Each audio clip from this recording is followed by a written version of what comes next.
বৃহস্পতিবার ২৮ নভেম্বর সকাল ৯টা থেকে উত্তরবঙ্গের ২২টি জেলার একমাত্র প্রবেশদ্বার ঢাকা-টাঙ্গাইল মহাসড়ক অবরোধ করে আন্দোলন করছে শ্রমিকরা। এতে ঢাকা-টাঙ্গাইল মহাসড়কে তীব্র যানজট সৃষ্টি হয়েছে। ভোগান্তিতে পড়ছে এ সড়ক ব্যবহারকারী পথচারী ও যাত্রীরা। শ্রমিকরা জানান, কারখানা কর্তৃপক্ষ, শ্রমিক, বিজিএমই ও প্রশাসনের ঊর্ধ্বতন কর্মকর্তারা বৈঠক করে নভেম্বরের ২৮ তারিখে বেতন দেওয়ার প্রতিশ্রুতি ১০ অক্টোবর কারখানাটি বন্ধ ঘোষণা করেন।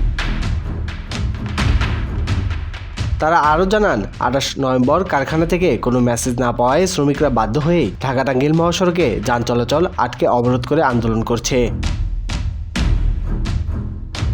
শ্রমিকদের দাবি, যে পর্যন্ত কারখানা কর্তৃপক্ষ ঘটনাস্থলে এসে শ্রমিকদের পাওনা পরিশোধ না করবে সে পর্যন্ত ঢাকা-টাঙ্গাইল মহাসড়ক সম্পূর্ণ অচল থাকবে। শিল্প পুলিশের কালিয়াকৈর জোনের ওসি আজাদ রহমান জানান, মাহমুদ জিন্স কারখানার শ্রমিকেরা বকেয়া বেতন এবং সার্ভিস বেনিফিটের জন্য ঢাকা-টাঙ্গাইল মহাসড়ক অবরোধ করে আন্দোলন করছে। খবর পেয়েছে মালিকপক্ষ ঘটনাস্থলে আসবে। স্বাধীনতা বাংলা নিউজ ডেস্ক।